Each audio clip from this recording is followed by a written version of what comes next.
ازيكم يا حبايبي، عاملين ايه؟ ان شاء الله هنعمل النهارده احلى واطعم مسقعه ممكن تعمليها، ولا بقى المسقعه اللي بنشتريها من مطاعم بره ولا اي حته.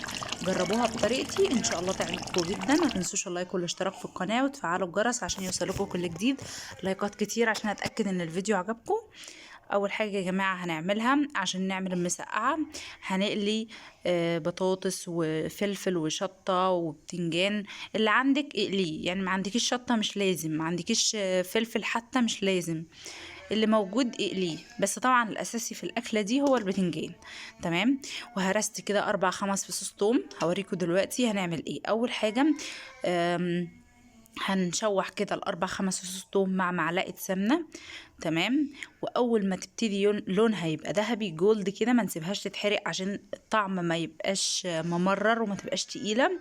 هنضيف عصير الطماطم على طول. تمام.